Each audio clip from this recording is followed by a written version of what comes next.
Bonjour. Bien, aujourd'hui, après avoir, la semaine dernière, examiné l'histoire et l'évolution du port de Myos-Hormos, nous allons examiner celle de Bérénice, telle que la révèle l'archéologie. Le port s'appelle Berenike Troglodytica, et non pas des troglodytes, donc ce qui explique le titre, car il est situé dans une zone nommée la Troglodytique, et zone qui était habitée par des indigènes du même nom. La ville est située à 836 km au sud de Suez, donc au milieu de la mer Rouge. Cette ville, pour le moins artificielle, n'exista que par son port, dont les fonctions varièrent selon les périodes. Comme nous allons le voir, les fouilles archéologiques montrent qu'elle a connu trois grandes phases de développement. D'abord au IIIe et IIe siècle avant Jésus-Christ, puis au 1er siècle et au début du 1er siècle au début du IIIe siècle après Jésus-Christ, et enfin du milieu du IVe siècle au début du VIe siècle après Jésus-Christ. Ces phases d'expansion sont entrecoupées de phases de déclin relatif, voire d'abandon au moins partiel. Avant toutefois d'entrer dans le détail des données de terrain qui sont dues presque exclusivement aux fouilles réalisées depuis 1996 par les équipes dirigées par Steve Sidebottom, il convient de passer en revue les sources antiques qui évoquent le site. Strabon, comme d'habitude, est notre meilleure source, à la fois concise et précise. Rappelons à nouveau que Strabon était venu en Égypte en 27 ou 26 avant Jésus-Christ et qu'il avait pu constater de visu les mouvements commerciaux. Dans la géographie, livre 17, paragraphe 1, il résume l'essentiel de ce qu'il faut savoir sur Bérénice et il dit « De Coptos, on accède par un isthme à la mer Rouge, à la hauteur de la ville de Bérénice qui, si elle n'a pas de port, est particulièrement propre au débarquement des marchandises grâce à sa situation avantageuse sur un isthme. » Remarquons tout de suite que dans un passage antérieur, donc au livre 16, paragraphe 4, Strabon avait au contraire qualifié Myos-Hormos de l'hymen megas en suivant Artémidore et aussi par son expérience propre, tandis qu'il souligne que Bérénice est une polis au fond du golfe immonde, ce qu'il répète ici en disant que Bérénice donc n'a pas de port. Et vous voyez d'ailleurs sur cette photo satellite que Bérénice étant située ici, nous sommes dans une zone essentiellement marécageuse et de plage. Poursuivons la lecture. Strabon dit « On raconte que Philadelphe, donc Ptolémée II, le premier, fit ouvrir par une armée cette route. À ce point, il faut observer que la route ouverte par Ptolémée II allait de Edfou, en passant par Vétusidrema, Bir Samout et El Canaïs. Pourtant, Strabon indique qu'on allait aussi de Coptos à Bérénique. Certains commentateurs, dont Federico de Romanis et Hélène Quevini, pensent qu'il commet alors un anachronisme, car à son époque, les marchandises, c'est-à-dire à la fin du 1er siècle avant Jésus-Christ, à son époque, donc les marchandises qui étaient débarquées à Bérénice allaient déjà à Coptos. Toutefois, il n'est pas impossible que la route de Bérénice à Coptos, empruntant des itinéraires déjà parcourus à l'époque pharaonique, ait été fréquentée sous les Ptolémées, car au moins le site de Compassie est occupé en tant que lieu d'extraction de l'or dès la période ptolémaïque et possédait un puits permettant aux caravanes de se ravitailler. On ne sait donc pas assurément si Strabon se trompe ou non, mais j'ai tendance à penser qu'il est dans le vrai. Quoi qu'il en soit, la route Bérénice-Edfou était au début la plus fréquentée, surtout pour le transit des éléphants de guerre, car elle était la plus courte. Strabon continue en écrivant que cette route était sans point d'eau, mais qu'on y a établi des étapes, ce qui implique que des puits ont été creusés par la suite, y compris les plus anciens, c'est-à-dire ceux d'Apollonos Hydroma et de Compassie. Cela semble contradictoire, car on ne peut établir des étapes s'il n'y a pas d'eau pour se ravitailler. Strabon poursuit « Ptolémée II avait ainsi agi, dit-on, parce que la mer Rouge présente des difficultés pour la navigation, surtout pour ceux qui viennent du fin fond du Golfe, c'est-à-dire de la partie sud. L'expérience a montré la grande utilité de l'entreprise de Philadelphie et, dit-il, maintenant, toutes les marchandises d'Inde et d'Arabie, ainsi que les produits éthiopiens qui empruntent le Golfe arabique, ces marchandises donc sont acheminées sur Coptos, qui est la place de commerce pour cette sorte de denrée. Ces deux points sont essentiels et expliquent l'importance de Bérénice malgré sa situation très méridionale. Les difficultés de navigation pour les navires venant du sud, qui étaient confrontés au vent dominant du nord, ont conduit à créer le port de Bérénice, car la mousson du sud-est se fait sentir jusqu'à sa latitude. Il indique aussi que toutes les marchandises d'Inde, d'Arabie et d'Éthiopie sont alors acheminées à Coptos, qualifiées d'emporion, c'est-à-dire de place de commerce. Il ne dit pas, mais cela devait aller de soi, qu'on devait apporter les marchandises à Coptos parce que le pouvoir romain, et peut-être déjà les Ptolémées, y avait établi justement un endroit où il était permis de commercer, mais après avoir payé les impôts. Il fallait donc que toutes les marchandises débarquées à Myosormos et Bérénice parviennent à Coptos, ce qui explique le terme qui est utilisé dans le périple de la mer Érythrée et qui est appliqué aux deux ports. Alors, sur cette carte, donc, vous voyez bien la position très méridionale de Bérénice par rapport à la fois à Edfou et surtout à Coptos, et qui s'explique donc par le fait que les bateaux arrivaient plus facilement à cet endroit. Donc le périple de la mer Érythrée, qui date donc du troisième quart du 1er siècle de notre ère, indique que, de la même façon que pour Myosormos, Bérénice est l'un des ports désignés pour être des lieux de débarquement des marchandises sur la côte de l'Égypte à son époque. Ce terme de port désigné, que nous avons déjà vu la semaine dernière, explique donc la place éminente que tiennent ces deux ports, de Myosormos et de Bérénice, durant tout le Haut-Empire, puisque ce sont les deux seuls ports où il est autorisé de débarquer. Cette mesure, nous l'avons vu, était destinée à lutter contre la piraterie et contre la contrebande. Dernier texte important, c'est évidemment celui de Pline, au livre 6, paragraphe 168, qui décrit la côte en venant du nord, et il dit, on arrive ensuite à Bérénice, appelée du nom de la mer de Philadelphie, à laquelle nous avons dit, on arrive de Coptos. Donc, ce site était bien connu par les textes, mais il n'a été localisé qu'en 1818, date à laquelle Giovanni Belzoni le découvre. Belzoni était né à Padoue en 1778 et il est mort en 1823. Il était entre autres l'agent du consul britannique Henry Salt, et de retour en Europe, il a publié en 1820 un dessin du temple du centre de la ville. En 1826, un autre voyageur important que nous avons déjà rencontré pratiquement dans tous les sites du désert est John Garner Wilkinson, qui dresse le premier plan de la ville, qui est resté la référence jusqu'aux fouilles américaines. Vous voyez ce plan dessiné en 1826 qui est relativement clair des ruines qui étaient visibles à cette époque-là.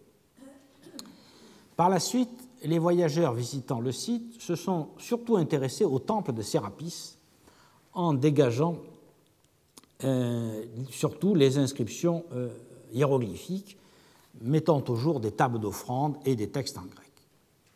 Dans les années 1920, Murray, qui visite le site lors des prospections géologiques, donne une nouvelle description du site et des vestiges dans les environs. Mais aucun travail sérieux n'a été entrepris jusqu'en 1994, dans laquelle Steve Sidebottom a entrepris une recherche qui, avec une longue interruption, dure depuis 20 ans.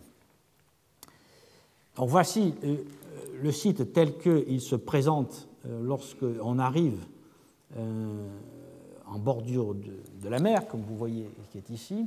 Donc essentiellement des monticules qui correspondent aux ruines des maisons de l'Antiquité tardive.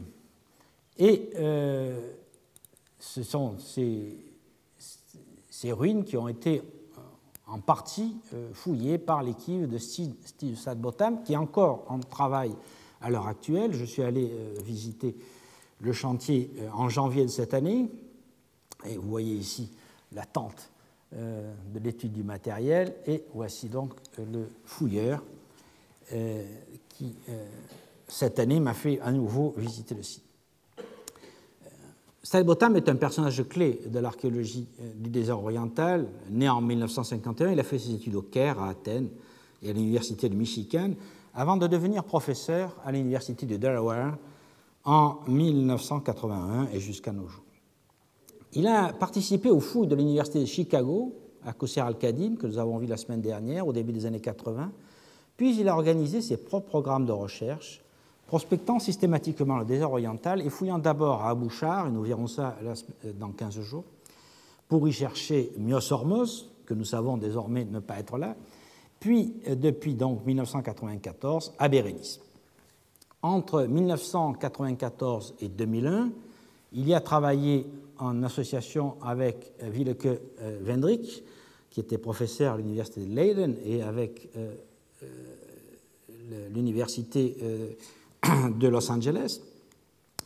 Puis les recherches ont été interrompues par l'armée et ils n'ont pu reprendre qu'en 2009-2010 et se poursuivent désormais en collaboration avec l'université de Varsovie sous la direction de Ivona Zik. Bien que seulement 2% de l'étendue du gisement ait été fouillé et que les niveaux anciens échappent en grande partie du fait d'une importante sédimentation, une tranchée ouverte en 1996 a atteint 4 mètres de profondeur sans trouver le substrat, le site est désormais bien connu, d'une part dans sa chronologie et d'autre part dans son extension qui couvre environ 40 hectares. En effet, outre les ruines visibles en surface, l'équipe de fouilles procède, sous la direction de David Schweich, à une prospection géomagnétique qui permet d'en dresser le plan approximatif. Presque tout le site a été couvert en plusieurs étapes, la dernière en 2014, et le plan obtenu est d'une très grande aide pour implanter les sondages et permet d'en extrapoler les résultats. Pour préparer ce cours, j'ai pu bénéficier de plusieurs visites du site sous la conduite de Steve Sidebottom lui-même, la dernière le 24 janvier de cette année, et j'ai utilisé donc les ouvrages de synthèse qu'il a publiés, tels que Berenike and the Ancient Maritime Silk Road, paru à Berkeley en 2011,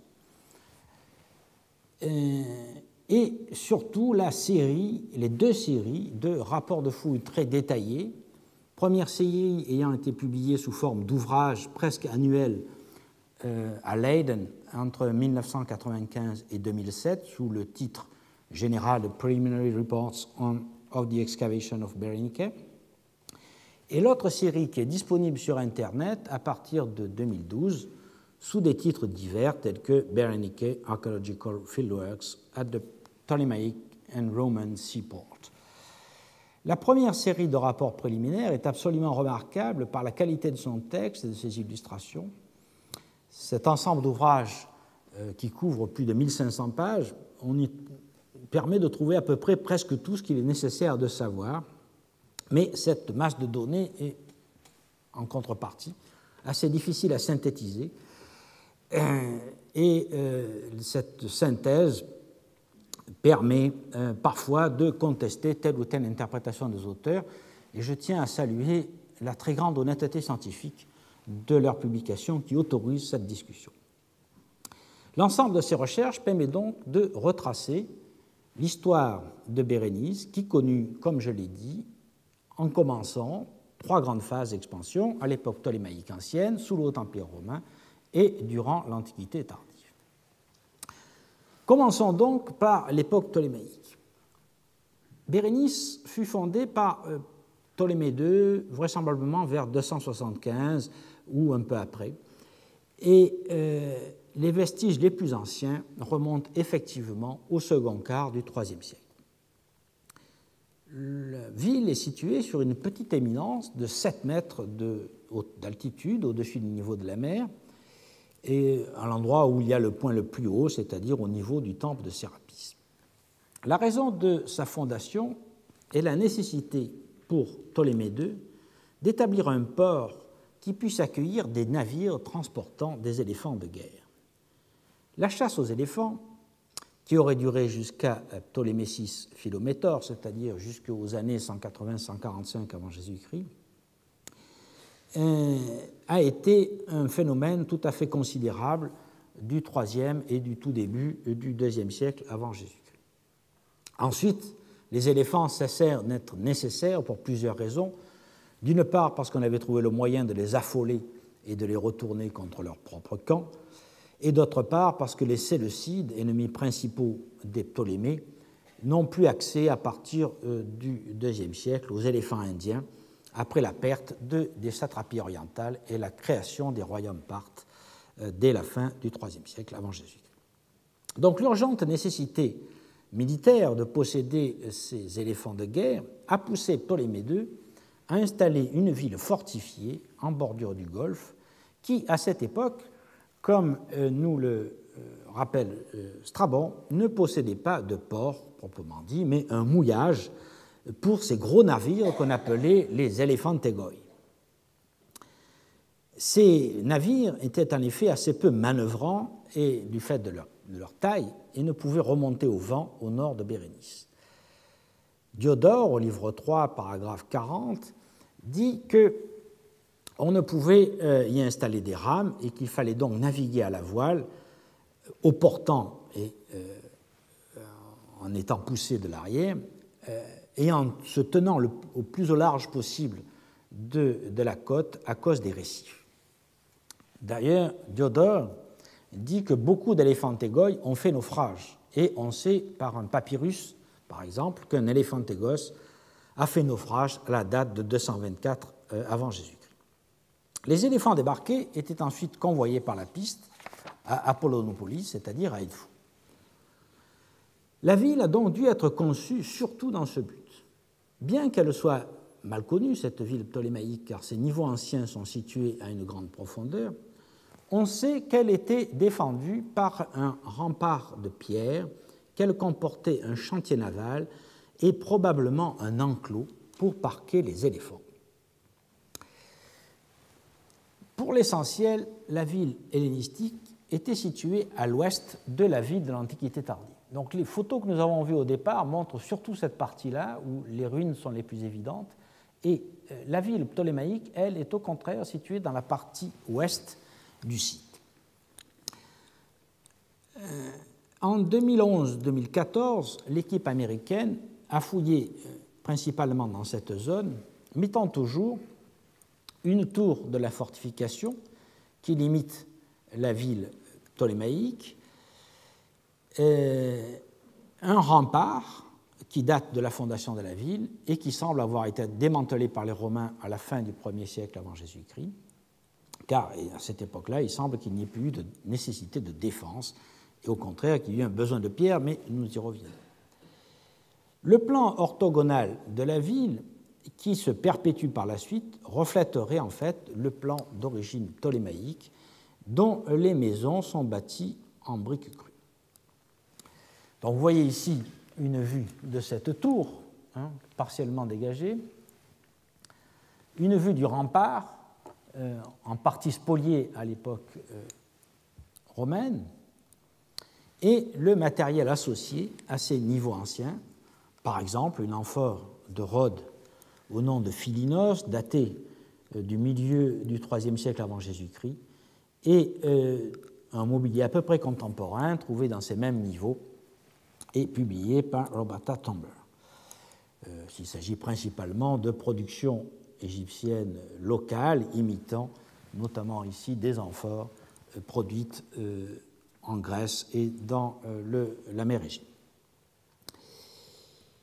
En association avec cette muraille, cette année même, 2 amphores du IIIe siècle ont été trouvées, dont une marquée Antiochou, associée aussi avec une aribale. Contre le rempart, un dépotoir des IIIe et IIe siècles avant Jésus-Christ a livré une statuette d'Isis, une tête d'Horus et 2 graffitis écrits en langage sud-arabique qui attestent des relations commerciales avec l'Hadramaout. Il est en effet évident que la création de la ville et la possibilité de débarquer et d'atteindre le Nil par une piste sécurisée a favorisé le développement du commerce régulier, notamment d'encens et de myrrhe, commerce qui se faisait avec l'Arabie du Sud et avec la Corne de l'Afrique. Rappelons à cette occasion qu'un dénommé Zaïd ibn Zaïd du Zahran, dont le sarcophage a été retrouvé dans le Sérapéum de Saqqara, procurait la myrrhe et le calamus au temple des Égyptiens, au temps d'un Ptolémée qui pourrait être soit Ptolémée VII et Vergète II, soit Ptolémée X Alexandre Ier, c'est-à-dire nous sommes là vers le milieu et la deuxième moitié du IIe siècle avant Jésus-Christ. Je vous renvoie à l'article donc de Christian Robin dans les hommages à Jean Leclos. C'est d'ailleurs de Bérénice que partirent les navires d'Eudoxe de Cyzique qui, au cours de 2 voyages effectués l'un en 118-116 avant Jésus-Christ et l'autre probablement en 115-113, devaient le conduire directement en Inde, ouvrant la voie au commerce direct par les Grecs. Ces voyages et ces démêlés avec le pouvoir lagide sont racontés en détail par Posidonios d'Apamée dans un ouvrage qui s'appelait Sur l'océan, qui est d'ailleurs cité et très critiqué par Strabon au livre 2, paragraphe 3. Et sur cette question, je vous renvoie aux pages éclairantes de Jean Desange dans son ouvrage sur recherche sur l'activité des Méditerranéens aux confins de l'Afrique, paru à Rome en 1978, pages 151-173. De peu postérieure à la construction des remparts, une zone appelée zone industrielle par les Américains est caractérisée par la découverte de bois, de cordages, de ferrures et de plaques de plomb, analogues à celles qui ont été trouvées dans le chantier naval de Myos-Hormos. Et vous voyez ici une partie de bordée de navires et quelques cordes qui proviennent de cette zone industrielle. Associé à ces vestiges, il y avait aussi un fossé qui est taillé dans le roc et que les fouilleurs américains ont proposé d'interpréter comme étant un fossé limitant un enclos aux éléphants, en partie du fait qu'ils avaient trouvé dans le fossé lui-même un fragment de dent d'éléphant, ce qui avait évidemment contribué à proposer cette identification. Vers la fin de la période ptolémaïque, au IIe siècle avant Jésus-Christ, un temple de Sérapis est construit au point le plus haut du site. Il devient dès lors le point central de la cité, et vous voyez donc que les vestiges d'époque ptolémaïque étant plutôt dans ce secteur. Là, nous sommes dans ce qui va devenir le centre de la ville d'époque romaine, puis de la ville de l'Antiquité tardive, et donc il y a déjà un déplacement qui se produit, et la ville va se développer autour de ce nouveau centre qui est le temple de Sérapis.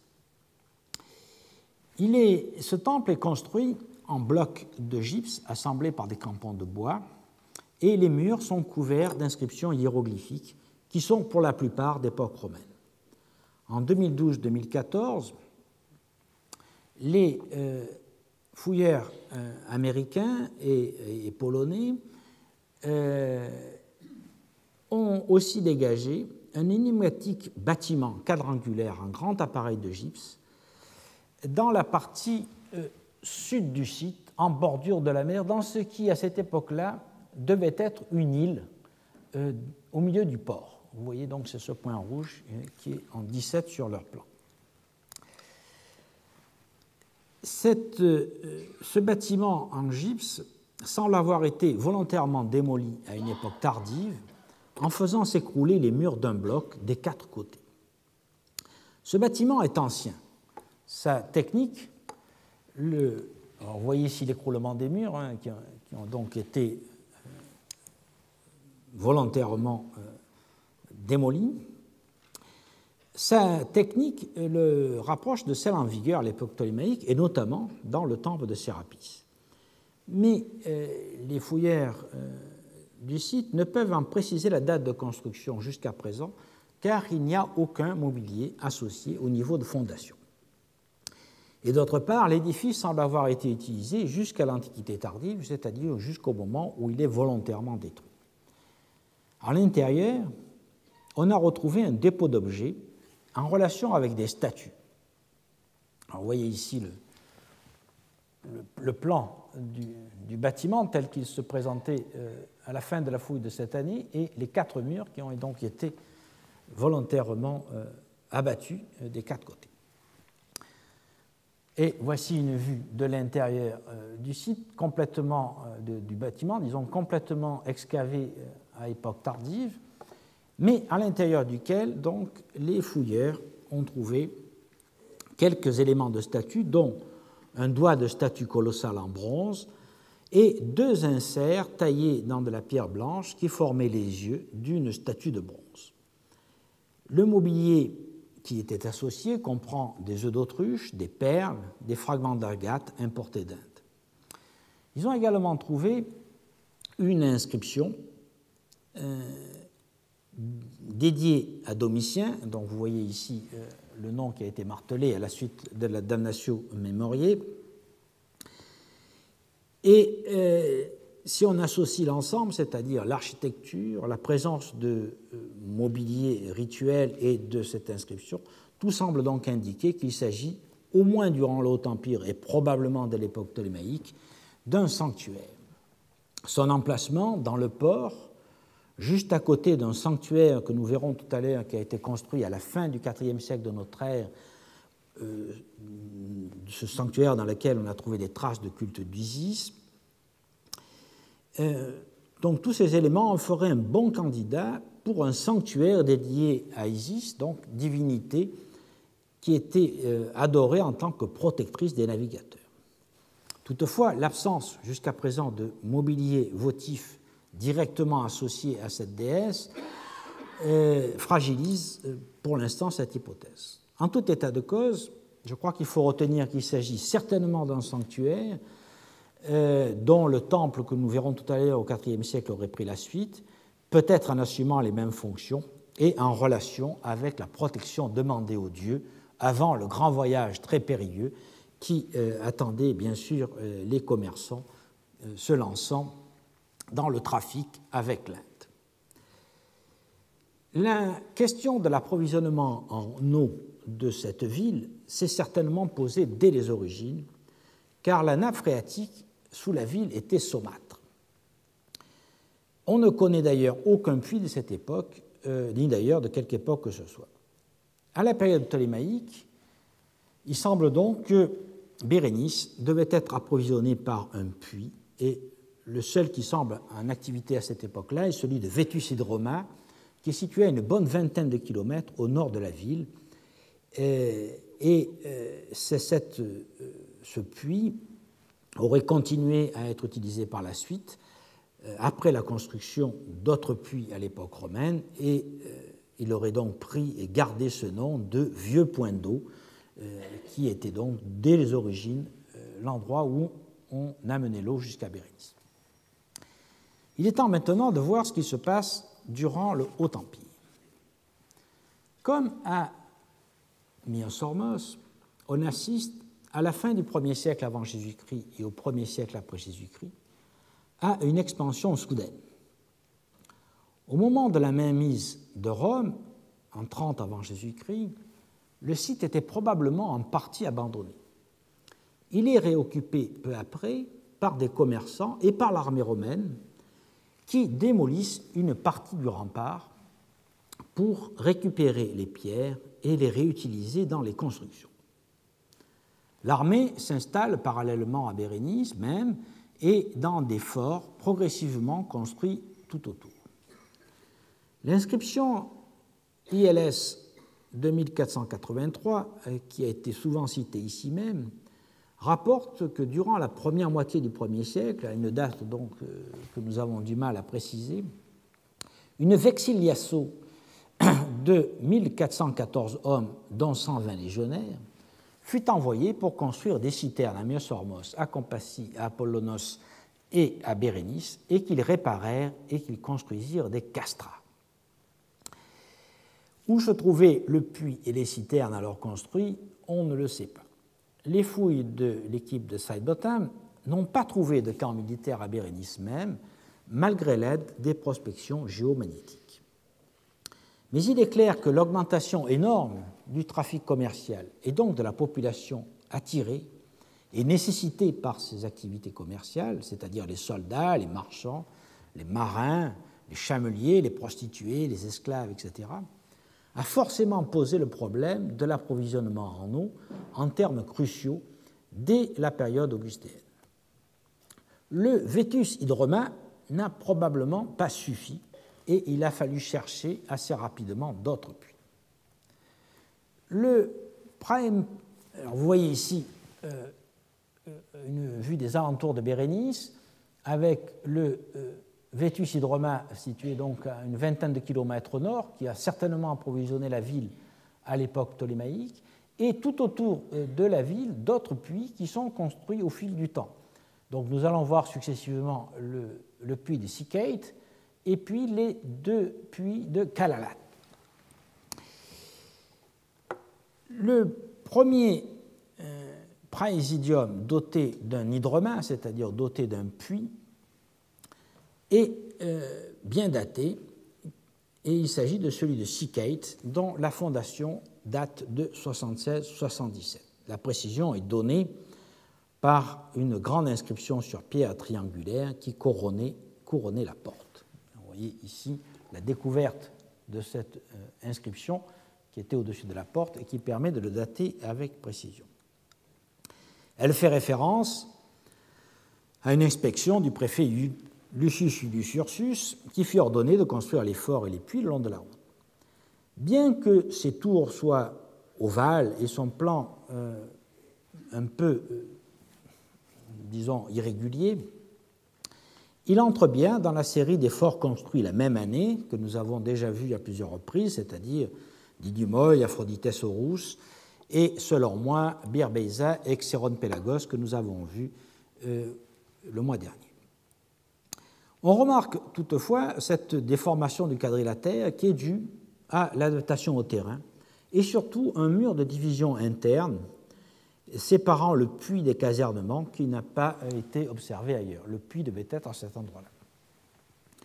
Dans le rapport publié par Pintozzi dans l'ouvrage de Sidebottom paru en 2007, la période de l'abandon n'est pas précisée entre le IIe et le IIIe siècle après Jésus-Christ.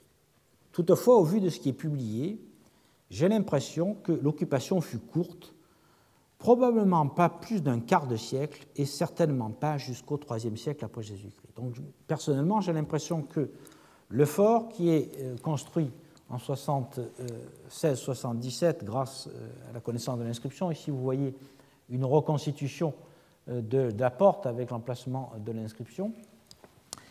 Le fort, donc, selon moi, n'aurait pas fonctionné plus d'un quart de siècle ou peut-être une trentaine d'années. Et voici une reconstitution de l'ensemble du fort de Sycate qui est tout à fait semblable à ceux que nous avons fouillés sur la route de Bérénice ou sur la route de Myosommos. Je ne crois pas que le fort soit occupé après le début du IIe siècle, car il a été nécessaire de le remplacer. En effet, un peu plus au sud, donc à quelques kilomètres, et à 8 kilomètres exactement de Bérénice, il a été nécessaire de construire un fort, qui est le grand fort dit du Wadi Kalalat. Ce grand fort pose quelques problèmes de chronologie lui aussi. Il a été fouillé en partie en 1997, révélant une inscription datée de 109-111 après Jésus-Christ. Alors, voici ici une vue d'ensemble de ce fort, et cette inscription paraît être l'inscription de fondation. Toutefois, dans la publication des fouilles de 1997, Steve Sidebottom et Henry Barnard estiment, au vu de la céramique, qu'il aurait été construit dès le 1er siècle. il aurait été ensuite occupé au début du Xe siècle et les fouilleurs ont bien identifié quelques céramiques des 5e et 6e siècles après Jésus-Christ découvertes en surface, mais il s'agit évidemment de traces de fréquentation et non de l'occupation militaire. Toute l'histoire, selon eux, est résumée dans cette phrase: The larger fort was the earlier garrison, founded in the 1st century AD, abandoned sometimes after 109-110. The smaller was not established before the mid-2nd century and occupied no later than the mid-4th century AD. Mon expérience de la fouille des forts me pousse à contester en partie cette chronologie, et je pense que le fort a bien été fondé sous Trajan et qu'il est bien difficile de dater avec certitude et précision du mobilier céramique entre la fin du 1er siècle et le début du 2e siècle. Quelques tessons plus anciens trouvés dans les fouilles ne signifient pas que le fort fut originellement construit au 1er siècle. Ces fragments peuvent correspondre à des amphores ou à des vases longtemps conservés. Par exemple, j'ai trouvé dans le fort de Dios, qui a été fondé en 115, une assiette en céramique sigillée italique du milieu du 1er siècle, presque complète, et qui avait donc été fabriquée plus d'un demi-siècle avant la construction du fort. Une date en 109-110 ferait précéder le grand fort du Wadi Kalalat de 5 ans par rapport au second fort de Dios, et on remarque immédiatement la parenté des deux plans. On rapprochera aussi ce plan du fort de Dawi sur la route de Myos-Hormos, dont il faudrait peut-être remonter la datation en ce début du IIe siècle. Donc, il y a une évolution très claire, puisque c'est une époque, au début du IIe siècle, où on construit des forts avec des tours au milieu des courtines, ce qui montre qu'il y a un plan type qui se diffuse sous Trajan et qui est appliqué apparemment partout. Pour ce qui est de l'occupation du grand fort du Wadi Kalalat, il n'y a aucun mobilier typique de la seconde moitié du IIe siècle et du IIIe siècle. Et le fort n'a livré ni dépotoirs internes, ni petites pièces si typiques du IIIe siècle, telles qu'on les a pu les voir à Didymos ou à Xéron. Le fort a donc été certainement abandonné rapidement et probablement dès le milieu, ou même avant le milieu du IIe siècle. C'est à ce moment-là, donc là ici vous voyez une vue de la porte du premier fort du Wadi Kalalat, et les tessons qui ont été trouvés donc essentiellement dans ces niveaux d'occupation et de fondation du fort. Les tessons du 1er siècle, mais je pense que en fait ils peuvent être en partie résiduels. Immédiatement donc après l'abandon du premier fort, du grand fort du Wadi Kalalat, on en a construit un second à moins d'1 kilomètre. Il a été fouillé en 2000 et le fouilleur, qui s'appelle Eckl, en a donné une bonne relation préliminaire sous le titre Excavation at the Smaller Presidium of Wadi Kalalat, paru dans le rapport publié par Steve Stuybotham en 2007, page 344 et suivante. Les fouilles ont surtout porté sur la porte dans l'espoir de trouver l'inscription de fondation, espoir qui a été déçu. Les niveaux de remblai de la porte elle-même contiennent des fragments de gourdes, et gourdes que l'on sait apparaître vers le milieu du IIe siècle, et on a donc un terminus post-quem pour la construction. Le petit fort succéderait donc au grand fort, et la seule explication possible d'une telle substitution est un tarissement du puits, explication que j'avais déjà proposée pour expliquer le déplacement du fort de Dios, du lieu-dit Bir Beiza, au lieu-dit Abu Kouria, donc le fort de Dios étant situé au milieu de la route de Béris.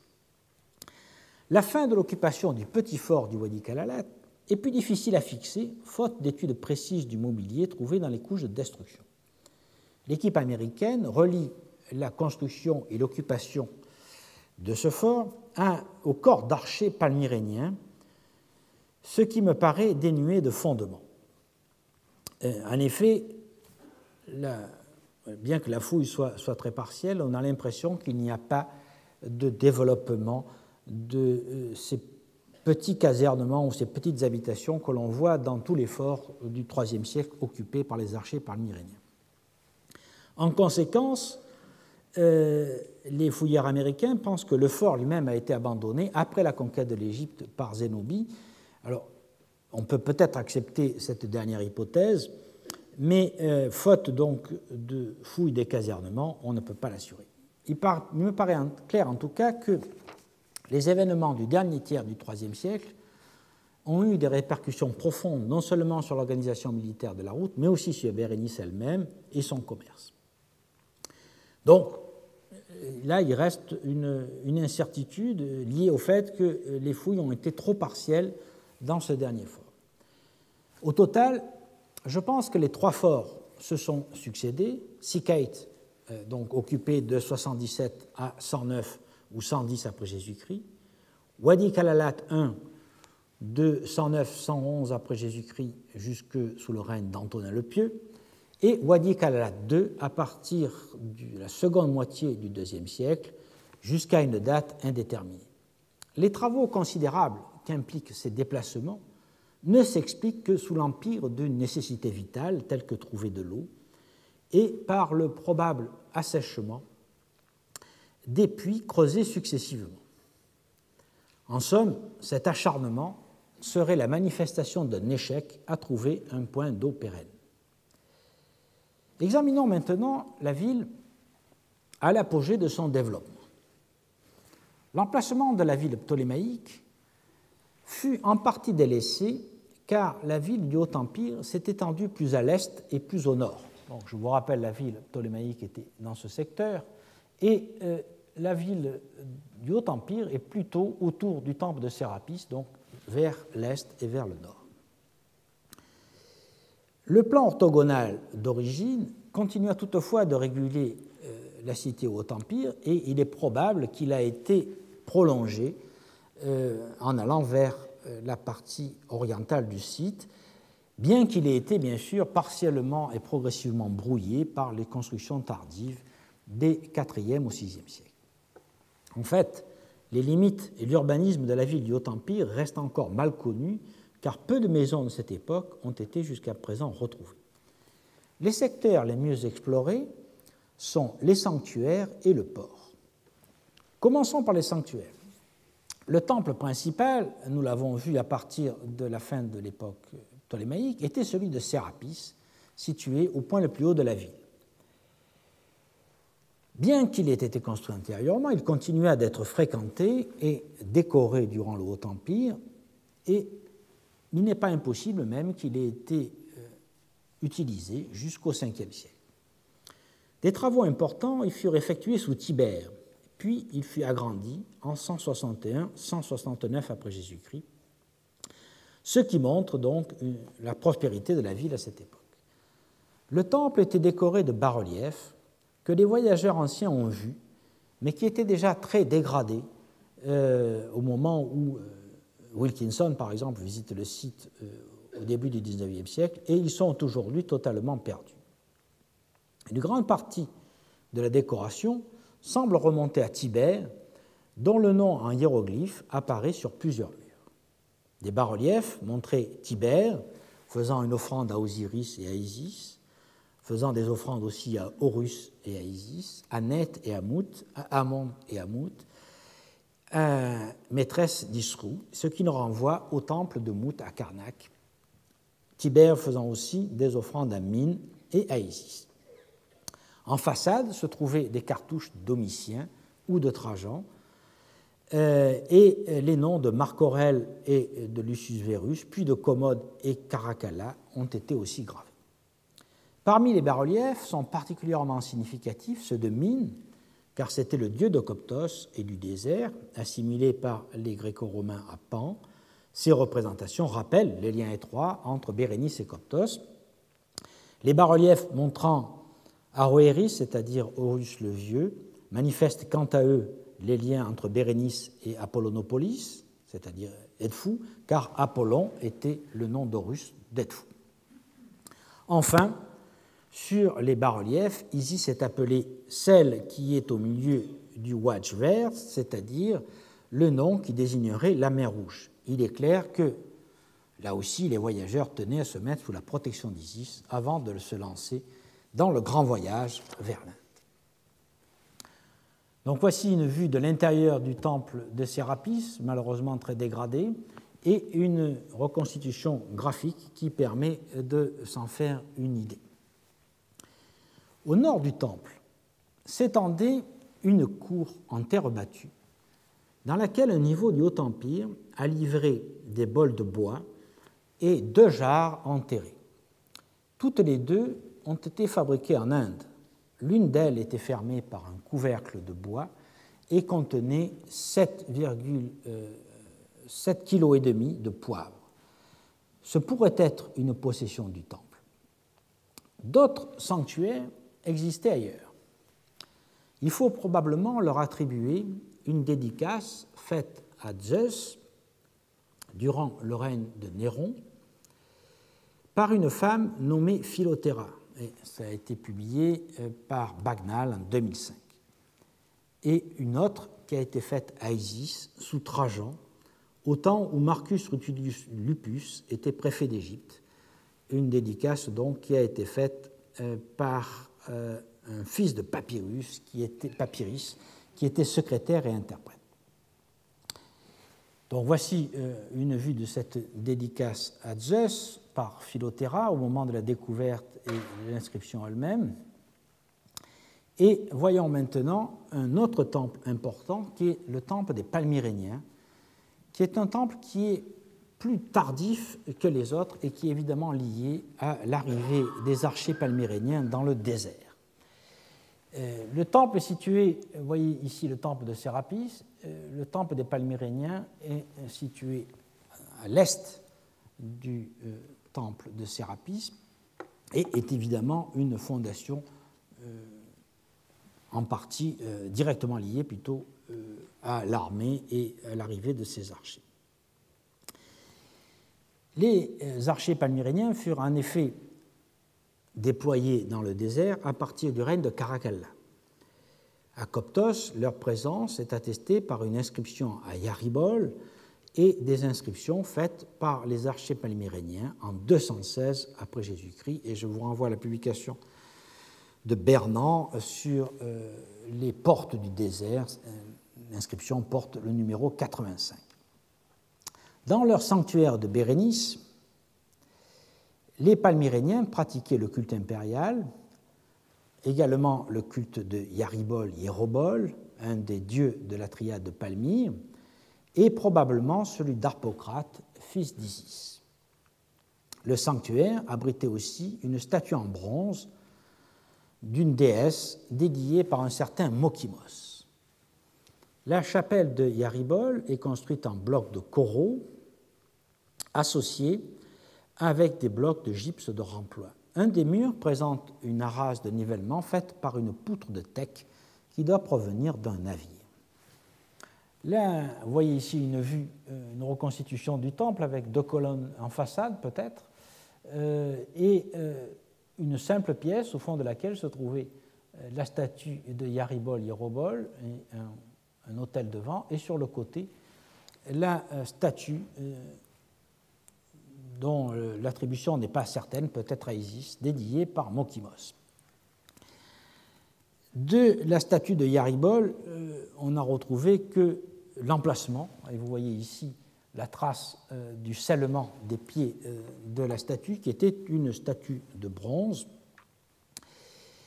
et qui a dû être dédiée quelque part sous le règne de Caracalla. L'inscription qui est associée à cette statue rapporte qu'elle a été offerte par des soldats alors que le gouverneur de Bérénice était Aemilius Celer, praefectus Montis Bernicidis, préfet donc qui commandait aussi l'Aelia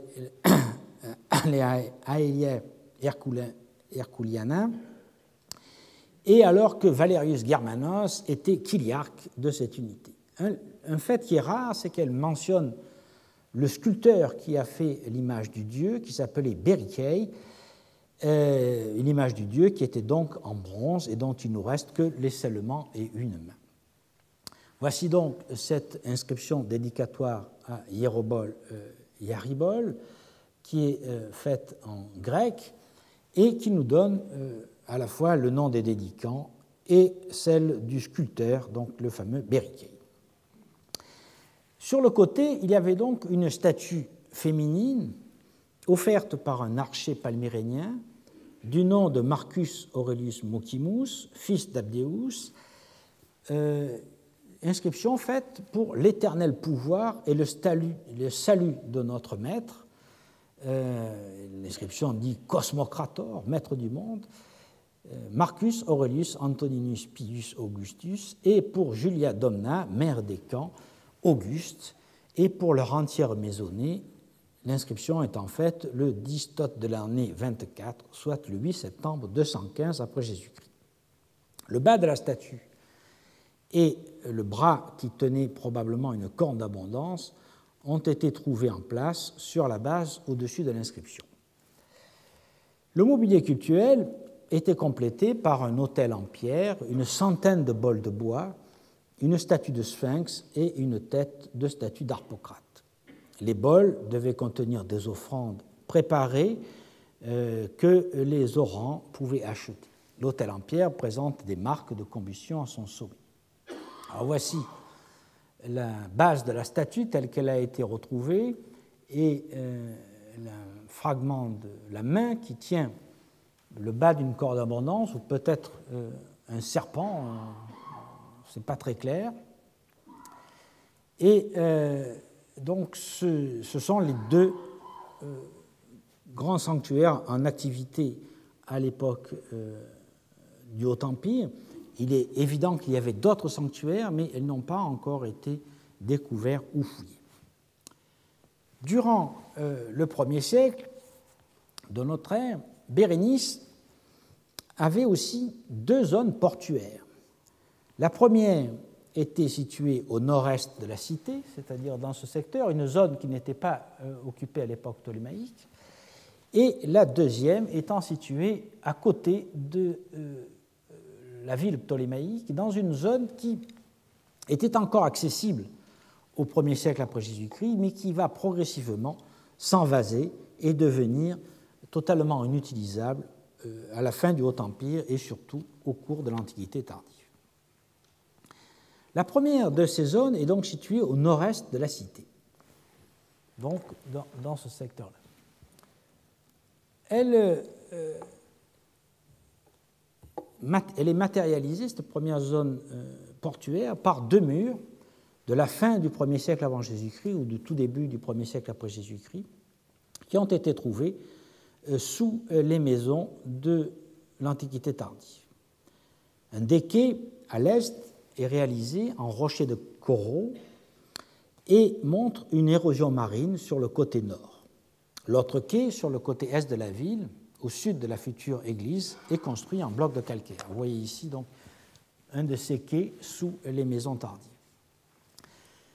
Ces quais sont donc la preuve d'aménagement portuaire qui se place entre l'époque où Strabon indique, comme nous l'avons vu au livre 17, paragraphe 145, que Bérénice n'a pas de port, et celle où écrit Pline, au livre 6, paragraphe 103, qui lui mentionne un port, il dit « Berenice oppidum ubi portus rubri maris ». Il semble d'ailleurs que ce changement considérable se soit accompagné de la construction d'un phare. En effet, le cap du Ras Benas était un bon amer pour entrer dans la baie de Bérénice, mais la côte basse nécessitait un point de repère pour signaler le chenal d'entrée dans le port de jour comme de nuit.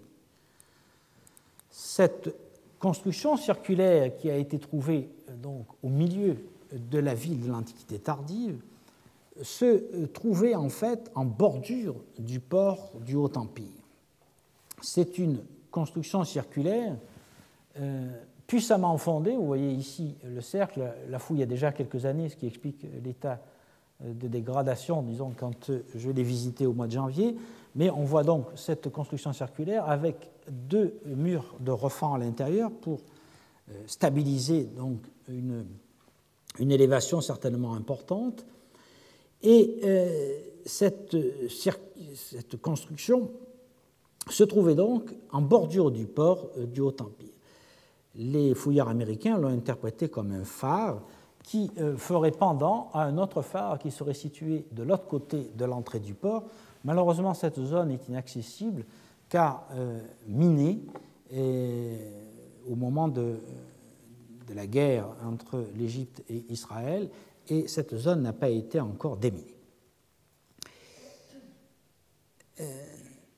La deuxième zone d'accostage, plus grande, se trouvait au sud-ouest de la ville, au sud de l'ère artisanale ptolémaïque.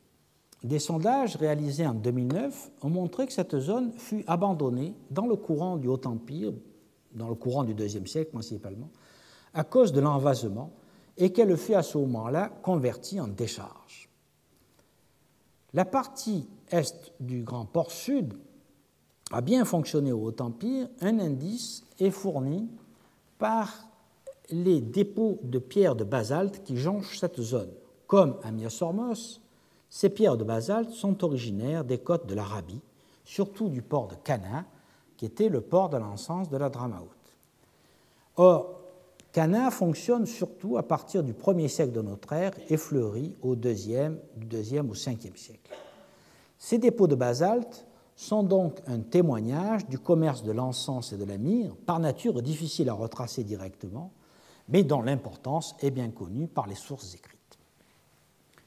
Comme à l'époque ptolémaïque, Bérénice est aussi un chantier naval, dont les vestiges ont été repérés lors des fouilles conduites au bord du port sud en 2014.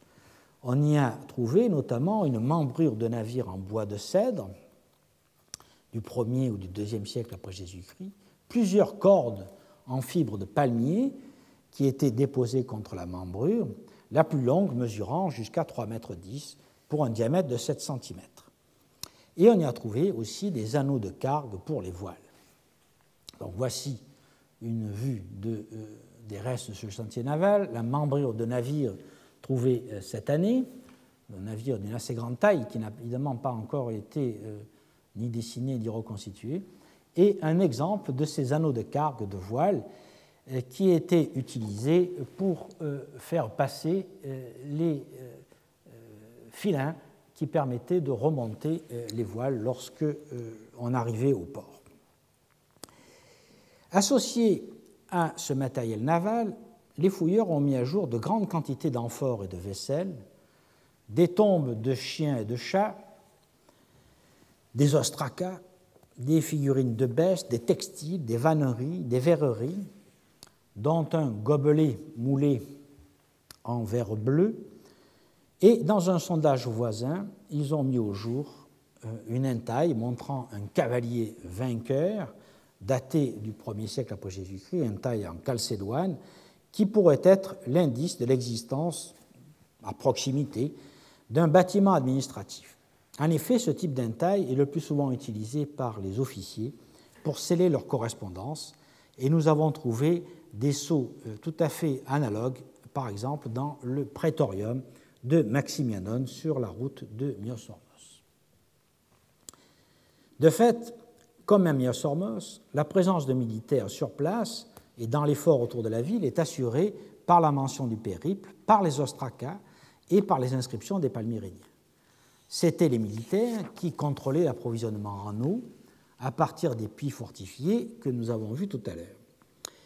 Point n'est besoin de rappeler ici le rôle fondamental du port de Bérénice pour le trafic avec l'Inde, qui est signalé par de nombreux auteurs antiques déjà cités, et par Flavius Joseph, par exemple, dans La guerre des Juifs, au livre 2, paragraphe 385. En revanche, il est utile de dire un mot de la population de la ville au cours du Haut-Empire.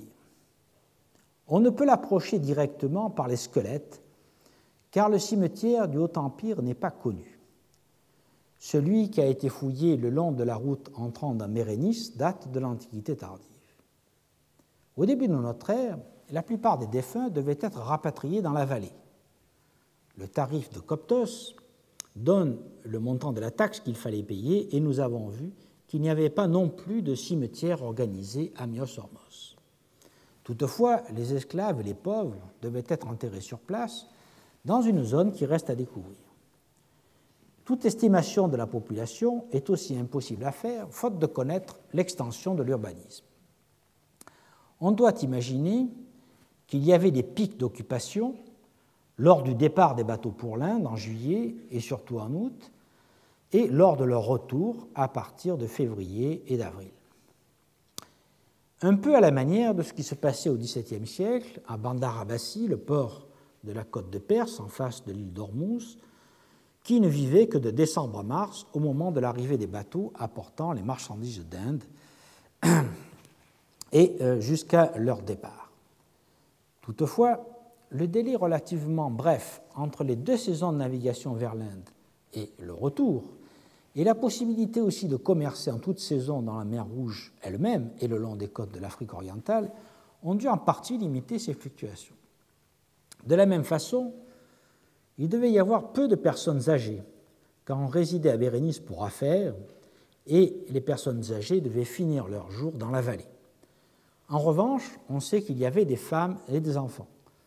Les fouilles ont mis au jour un fœtus, des tombes d'enfants, un squelette d'une femme de 40 à 50 ans, et on connaît le nom de certaines d'entre elles. Nous avons vu tout à l'heure l'inscription faite par Philothéra, et qui fit donc une dédicace à Zeus ou Néron, et nous connaissons aussi une certaine Icané qui a écrit depuis Bérénice une lettre à son fils Isodoros.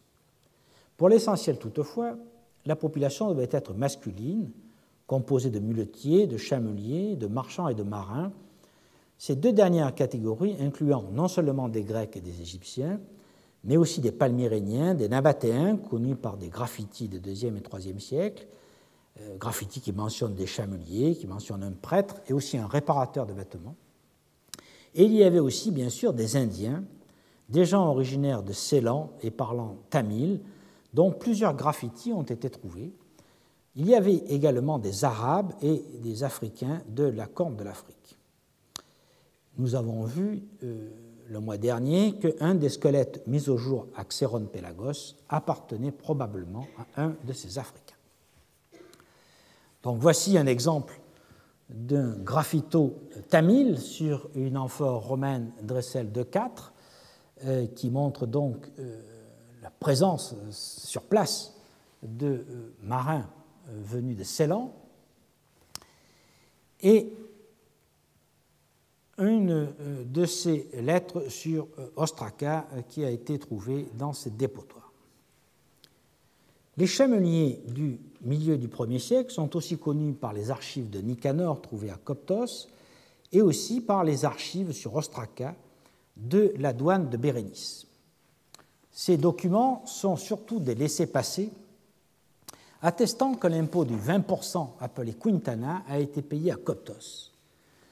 Cet impôt est évidemment à distinguer de l'impôt du quart, la tétarté, qui, elle, était, nous le savons désormais, payée à Alexandrie, mais uniquement sur les marchandises du grand commerce avec l'Inde. La quintana, elle, frappe toutes les transactions commerciales faites dans le désert, dans le district militaire de Bérénice, et frappe aussi bien les marchandises importées depuis la vallée, le vin, le blé, etc., que, nous l'avons vu, les services comme la prostitution.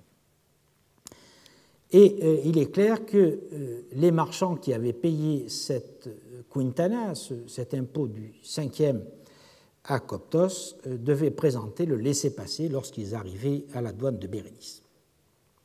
Quant aux marchands, on sait que certains d'entre eux occupaient une position sociale importante, car les Ostracapétries numéro 252 et 271 montrent que Nicanor était en affaire avec Marcus Iulius Alexander, qui n'était rien moins que le frère de Tiberius Iulius Alexander, qui fut préfet d'Égypte.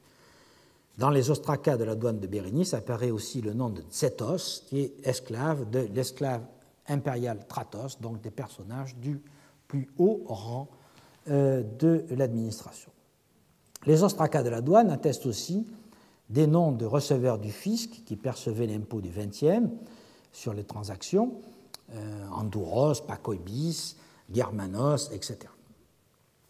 Outre les matériaux pour la construction navale et les marchandises d'importation et d'exportation, raison d'être du port, la population avait besoin d'eau, de vin, de nourriture végétale et carnée, ainsi que de fourrage pour les animaux de trait.